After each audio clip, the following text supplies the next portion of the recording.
Yang saya hormati Ibu Novia selaku pembawa acara. Yang saya hormati Bapak Ibu Wali Murid 11.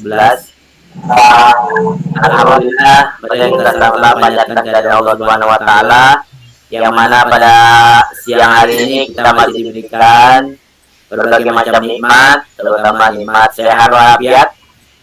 Nikmat iman dan Islam ini, alhamdulillah kita dapat melaksanakan memenuhi undangan kami, yaitu dalam rangka sosialisasi pembelajaran tatap muka terbatas untuk 100% ini yang berdasarkan dari SKB 4 Menteri.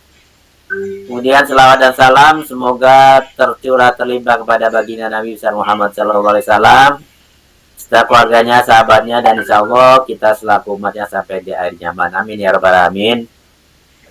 Bapak dan Ibu wali murid yang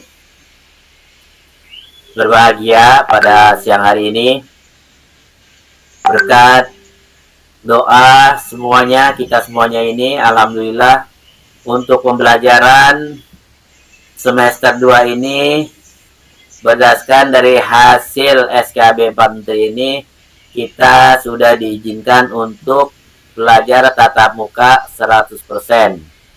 Jadi dengan demikian ini, dengan adanya SKB 4 Menteri ini, berarti anak kita alhamdulillah sudah boleh masuk semua ke sekolah, ya. Ini adalah semua berkat daripada doa Bapak dan Ibu, ya. Karena saya tahu tidak Bapak dan Ibu ini sudah jenuh sekali, ya, mengajar anaknya di rumah, ya.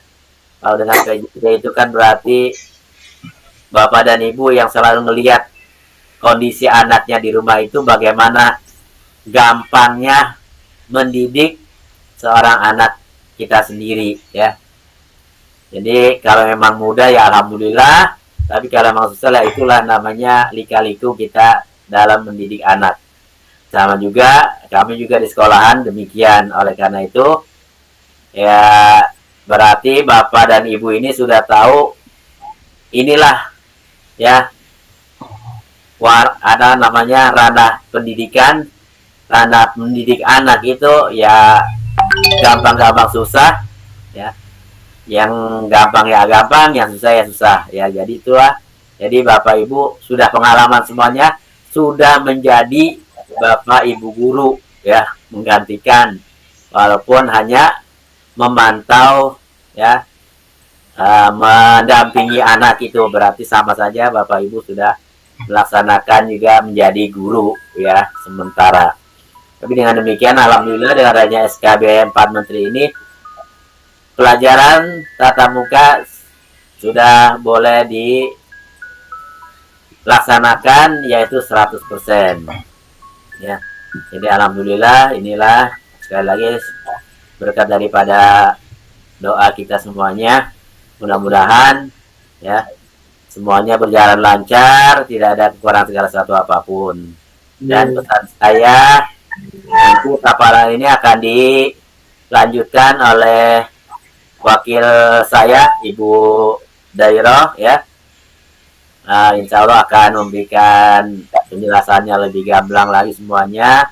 Dan yang dari saya, pesan saya hanya kalau untuk pembelajaran 100% ini berjalan lancar, ya, normal, terus kemudian yang kita harapkan tidak ada kekurangan sesuatu apapun. Dan karena itu yang paling utama adalah protokol kesehatannya harus betul-betul dijaga, ya. Jangan sampai di protokol kesehatannya ini kita langgar. Karena dengan ada pelanggaran protokol kesehatan ini berarti Bapak Ibu tidak mendukung untuk belajar tatap muka 100%. Hanya itu saja, ya, pesan dari saya Bapak Ibu, semoga protokol kesehatannya harus betul-betul dijaga. Terima kasih dari saya, cukup sekian. Nanti lanjut oleh Bu Dari, Bu Idai. Wassalamualaikum warahmatullahi wabarakatuh. Waalaikumsalam warahmatullahi wabarakatuh. Acara selanjutnya adalah pembacaan paparan materi oleh yang terhormat Bu Dairo. Silakan Ibu.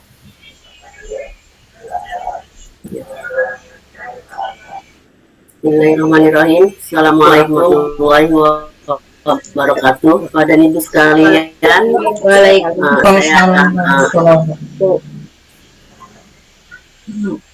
saya akan mencoba membacakan hasil keputusan Empat Menteri berkenaan dengan kita akan mulai pembelajaran PTM di hari Senin 3 Januari 2022. Baiklah Bapak dan Ibu, ini adalah SKB untuk belajar secara langsung. Lanjut Bu Pipi, panduan.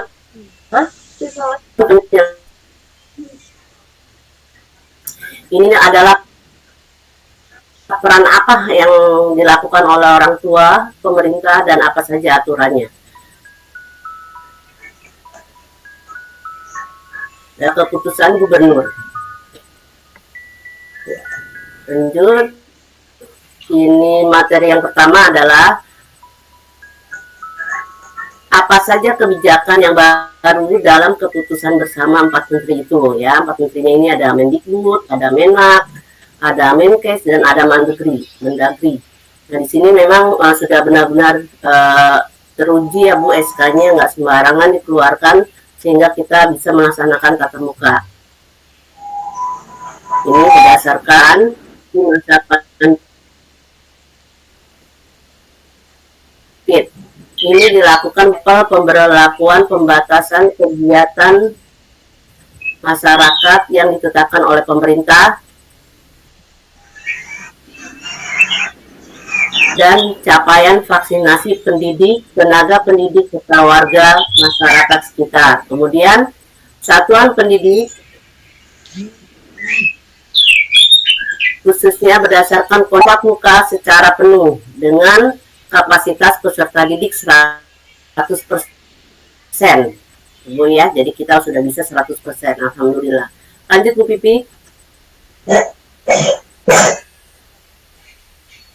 Yang kedua, bagaimana sih mekanisme pelaksanaan pembelajaran tatap mukanya yang berada di level 1 dan 2 ini ya. Kita lihat lagi di sini bahwa satuan pendidikan yang capaian vaksinasi dosis 2 pendidik dan tenaga kependidikannya paling sedikit 80%, capaian vaksinasi dosis 2 warga masyarakat lanjut usia dan sedikitnya 50% di tingkat kabupaten pelajaran tatap muka maka akan bisa dilaksanakan ya setiap hari, kemudian jumlahnya 100%, kemudian lama belajarnya paling banyak adalah 6 jam. Ya. 6 jam. Ya. Ya, 6 jam ya. Jadi seperti itu.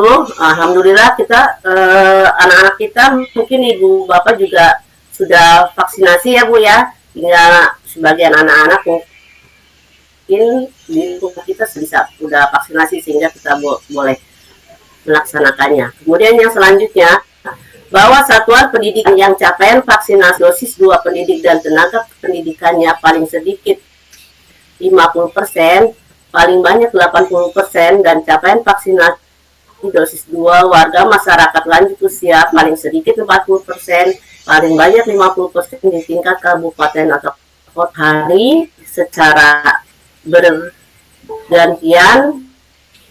Kemudian jumlah peserta didiknya 50%, kemudian lama belajarnya 6 jam pelajaran per hari ya. Kalau kita yang capaian vaksinasi dosis 2 dan tenaga kependidikan bawah 50% dan capaian vaksinasi dosis warga masyarakat lanjut usia di tingkat kota atau kabupaten, pembelajaran tatap muka dilaksanakan setiap hari secara bergantian. Kemudian jumlah didiknya memilih antara bagi anaknya. Ini ada pertanyaan. Apakah orang tua, wali murid dapat memilih, ya kan? Di sini dikatakan orang tua atau murid peserta didik dapat tetap memilih pembelajaran tatap muka terbatas atau pembelajaran jarak jauh bagi anaknya sampai semester gagal tahun ajaran 2021 dan 2022, ya. Karena ini sudah dibuka 100% ya. Alangkah baiknya kalau anak kita semuanya, khususnya kelas 5, itu bisa ikut semua, karena absen siswa sudah berjalan. Kalau tidak ada penyakit bawaan atau penyakit yang kira-kira mengarah ke arah COVID, sebaiknya anak bapak dan ibu diizinkan untuk PKM. Walaupun di sini dikatakan seperti ini, ya boleh memilih. Maaf, ini bermasalah anak semester dasar, Bu. Iya, kalau untuk di semester genap ini tidak ada lagi opsi untuk PJJ, Bu. Harus wajib PTM sekarang, karena ini hanya sampai semester dasar saja. Di sini keterangan. Iya. Oh iya. Harusnya jangan keluar lagi Bu Pipi nanti. Nanti takutnya salah persepsi. Oh iya, ini dari SKP-nya sih, Bu. Jangan keluar lagi ini yang ke-8. Ya, untuk semester ini tidak ada. Iya, kayak tadi aja di skip. Kemudian yang ke-9, bagaimana jika dalam pembelajaran tatap muka selama pandemi COVID-19 terdapat pelanggaran protokol kesehatan, ya, baik pemerintah pusat, daerah, kantor wilayah Kementerian Agama Provinsi, kantor Kementerian Agama dan kewenangan dapat memberikan sanksi, ya Bu ya. Kalau misalnya masih nanti ada yang berdampak, nanti kita akan tutup kembali. Jadi yuk sama-sama kita jaga kondisi anak-anak kita. Ikuti prokes yang sudah disarankan oleh sekolah, pemerintah, atau lingkungan sekitar kita. Selanjutnya, apakah ada sanksi bagi pendidik dan tenaga pendidik yang telah ditetapkan sebagai sasaran penerima vaksin COVID-19 tapi menolak divaksin COVID-19, ya? Insya Allah Bu, kalau di sekolah di Kosan 11, guru-gurunya semua sudah tervaksinasi. Enggak, untuk terakhir anak-anak ini juga sudah tervaksinasi. Nanti kita tinggal menyusul ya kelas 1 sampai kelas 5. Oke, lanjut Bu Pipi. Kemudian, bagaimana jika ada temuan kasus konfirmasi COVID-19 di satuan pendidikan, di mana ketika berjalan tiba-tiba ada yang terkena? Maka penghentian sementara akan diadakan penghentian sementara di satuan pendidikan sekurang-kurangnya 14 hari 2 minggu nih Bu ya. Kluster penularan COVID di satuan pendidikan tersebut, kemudian ada angka positif, kemudian warga pendidikan yang masuk dari sebanyak 5% ya Bu ya. Alhamdulillah kita tidak ada Bu ya. Jadi temuannya mudah-mudahan nanti di dalam perjalanannya pada saat kita PTM juga tidak ada ya Bu ya. Kemudian apabila setelah dilakukan survei merupakan kluster PTM angka positif di bawah persen, PTM terbatas hanya dihentikan pada kelompok belajar yang terdapat kasus konfirmasinya selama 5 kali 20. Dan kalau mungkin ya kalau ada salah satu kelas yang kena, mungkin hanya kelas itu saja yang ditutup ya. Mudah-mudahan tidak ada lagi yang tidak ada yang kena ya Bu ya. Lanjut. Ada lagi Bu Pipi? Selanjutnya udah Bu, ini bagaimana pemantauan dan evaluasi PTM terbatas. Jadi untuk saya bacakan. Ya, boleh Bu. Bagaimana pemantau ini tentu saja persiapan PTM yang dilakukan sekolah. Kita sudah siap nih Bu dari kemarin, merapikan bangku, kursi, mengecat. Jadi semaksimal mungkin sudah dipersiapkan buat anak-anak. Kemudian masker, tempat cuci tangan itu sudah tersedia supaya anak-anak yang penting orang tua mulai prokesnya dari rumah. Kita di sini hanya melanjutkan. Selanjutnya kasus suspek gejala jelas dan sekolah dan pendidikan terhadap kesehatan itu yang akan dipantau. Kemudian bagaimana status vaksin warga satuan pendidikan. Kemudian kasus konfirmasi dan kontak eratnya dengan orang yang terdampak. Selanjutnya, penggunaan teknologi untuk pemantauan evaluasi PTM terbatas integrasi Dapodi di lingkungan ini kerja akan dipantau terus ya Bu ya. Kemudian integrasi dengan aplikasi bersatu lawan kami untuk protokol kesehatan COVID-19 disatukan. Ini apa saja evaluasi dan validasi PTM terbatas berdasarkan data dasar periksa vaksin ini yang dipantau oleh kita semua Bu ya. Jadi tolong kita sama-sama memperhatikan prokesnya. Kemudian apa saja yang boleh dalam daftar periksa ini yang akan diperiksa yang menjadi yang akan dipantau kemudian sarana dan prasarana operasi kebersihan dan kesehatan paling sedikit ya sanitasinya ini apa cadangan ya.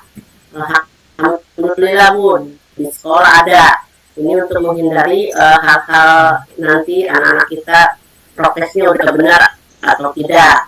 Kemudian toilet yang layak bersih yang dibersihkan setiap hari insya Allah sudah ada itu ya. Kemudian sarana cuci tangan pakai sabun, kemudian ventilasi yang memadai, memiliki pengumpulan tutup disinfektan, memadang, menyelesaikan media komunikasi informasi dan edukasi ya. Ini insya Allah sudah kita menghimbau di sekolah tinggal kita melaksanakan saja. Kemudian selanjutnya mampu mengakses fasilitas pelayanan kesehatan seperti puskesmas, klinik, rumah sakit dan lainnya. Memiliki tim satuan penanganan COVID-19 tingkat pendidikan. Kemudian telah melakukan verifikasi nomor WhatsApp penanggung jawab satuan pendidikan pada laman ya ada di situ ya Bu ya. Kemudian melaksanakan protokol kesehatan pendidikan melalui aplikasi bersatu lawan COVID pada satuan pendidikan. Itu di bagian ini. Kemudian selanjutnya, bagaimana jika ditemukan kasus COVID, kasus positif COVID-19 di satuan pendidikan, ya? Kalau ditemukan ya Bu ya, mudah-mudahan nggak ditemukan nanti di sekolah kita. Kasus pasif, satuan pendidikan menginformasikan warganya yang menunjukkan gejala saat screening sebelum maupun saat berada di satuan pendidikan kepada puskesmas pembina. Puskesmas pembina melakukan swab terhadap warga satuan pendidikan tersebut dan menindaklanjuti hasil pemeriksaan sesuai dengan standar penanganan COVID-19. Ini sudah kita lakukan ya Bu ya, swab beberapa waktu yang lalu. Kemudian ada penemuan kasus aktif, kemudian dilakukan pelacakan kontak yang merupakan upaya penemuan kasus tambahan dan dilakukan terhadap setiap kasus terkonfirmasi. Kasus terkonfirmasi dapat berasal dari penemuan kasus pasif, notifikasi puskesmas atau warga satuan pendidikan. Selanjutnya adalah pelacakan kontak dari penemuan kasus pasif ini bagaimana? Ya, yang pertama adalah jika warga satuan pendidikan bergejala COVID, hasil pemeriksaan swabnya menunjukkan terkonfirmasi, maka puskesmas pembina akan menginformasikan hasil pemeriksaan tersebut kepada kepala satuan pendidikan.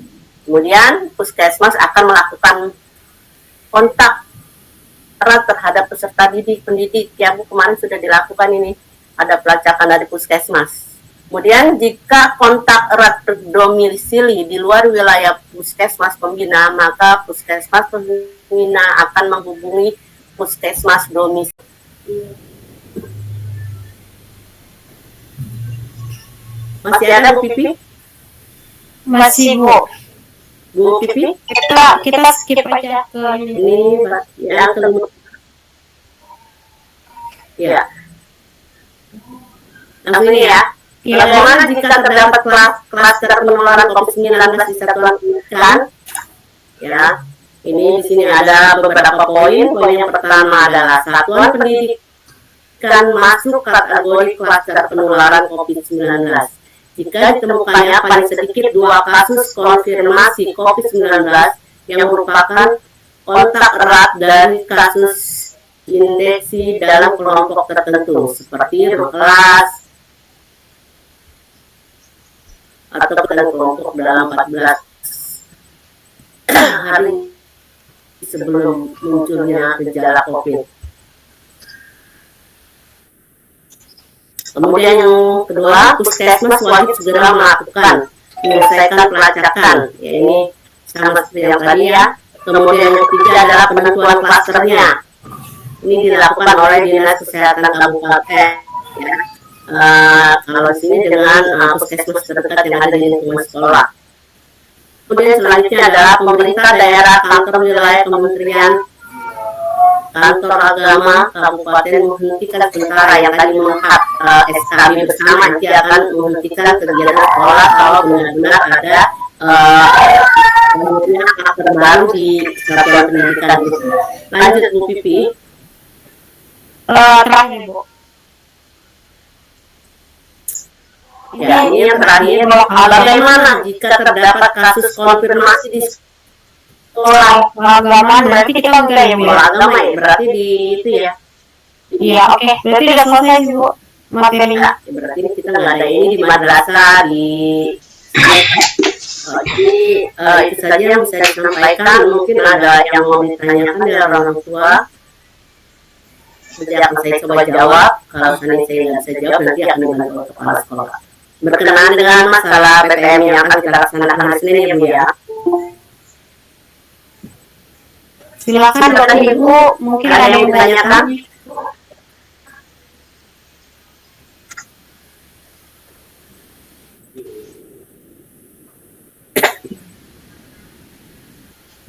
Maaf ya Bu ya, tadi sudah ikut membaca. Jam masuk sekolah sama Bu, dari jam 12:30 sampai jam 5 gimana? Ya, masuknya sama biasa setengah 6. Kita ikut lihat perkembangan saja Bu ya. Karena kan ini masih coba yang memang harus dilaksanakan. Kalau misalnya tidak ada halangan ya akan seterusnya 1:30 sampai 5:30.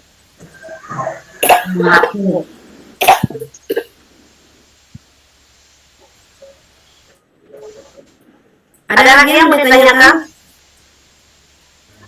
Silakan. Paham semua ya?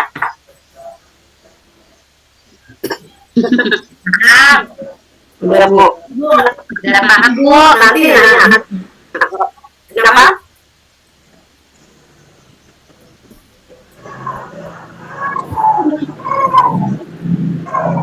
Ya, mungkin kalau sudah tidak ada pertanyaan lagi, acara rapat kali ini bisa ditutup. Tapi sebelumnya saya mau memberikan kesimpulan dari catatan-catatan hasil rapat hari ini.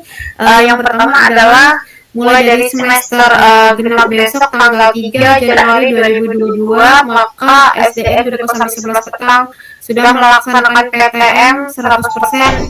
Artinya wajib PTM, tidak ada lagi PJJ.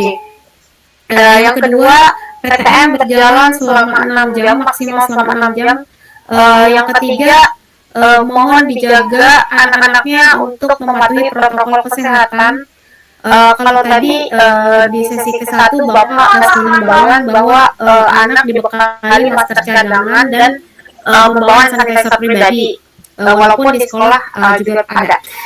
Lalu kemudian yang keempat, untuk kantin kan belum buka dan anak-anak dihimbau untuk tidak membawa makanan ataupun minuman. Lalu yang kelima, orang tua tetap menjemput seperti kemarin, area menjemputnya tunggu di luar sekolah karena berdasarkan poin tadi itu khusus untuk tamu, pokoknya orang yang berkunjung ke sekolah nantinya harus scan Peduli Lindungi. Lalu yang keenam, jika terdapat terkonfirmasi positif di sekolah kita sebanyak 5%, maka PTM akan dihentikan selama 2 minggu. Jika di bawah 5%, maka yang dihentikan PTM hanya kelas yang terkait selama 5 hari. Selebihnya mungkin ada yang boleh ditambahkan, Bude? Iya, saya rasa cukup. Mungkin ibu-ibu di mana ada yang bertanyakan lagi ada? Sepertinya sudah cukup Mas ya. Nggak boleh bawa minum ya, Bu? Ya, silakan. Nggak boleh bawa minum. Untuk sementara memang tidak bawa minum, tidak boleh bawa makanan, tidak boleh bawa minuman. Maka diupayakan anak dalam kondisi. Ada gimana ya Bu Pipi? Kira-kira bisa nggak anak bawa minum? Rasanya nggak mungkin kalau anak bawa minum. Bagaimana Bapak? Lihat dong, Bu. Ada bapak masih ada? Bagaimana Bapak? Ya ini nanti. Kalau tadi pas di sesi pertama itu himbauan dari Bapak boleh saja, tapi tidak share. Artinya tidak tukar-tukaran minuman sama temannya. Jadi masing-masing aja pribadi gitu. Ya. Jadi sekarang aja Bu bawa minum, bawa makanan kecil dengan syarat tidak memberikan, ya namanya anak-anak Ibu ya kadang-kadang minta dong airnya dikit maka dikasih ya sama tiap lawannya. Nah, nanti tidak ada gitu Bu ya. Jadi harus masing-masing disiapkan dari rumah yang mungkin lah dalam jarak 6 jam anak tidak minum dan makan. Makan untuk dirinya sendiri, minum untuk dirinya sendiri. Jadi tidak saling memberi. Nanti kalau diingatkan bukan berarti pelit ya Bu ya, karena memang kondisi pandemi saat ini kita untuk berbuat seperti itu, menjaga hal yang tidak betul saya. ya. Nanti anak kita sehat, tapi karena dia anak-anaknya terus kemudian dalam kondisi memang hingga gampang menularkan ya. Ini tolong ditanamkan kepada anak, kamu tidak boleh memberi temannya bukan, tapi karena kondisi yang menuntut demikian ya Bu ya. Itu silakan Bu dibawakan saja minuman atau makanan yang sudah dari rumah karena kantin juga belum dibuka. Mungkin biskuit atau yang lainnya silakan. Ada lagi Bu yang mau ditanyakan? Ya kalau begitu sudah tidak ada lagi ya Bu. Tidak ada Bu. Oke baik, kalau begitu kita tutup saja rapat hari ini. Wabillahi taufiq wal hidayah. Wassalamualaikum warahmatullahi wabarakatuh. Saya mohon izin mengakhiri panggilan Bu ya.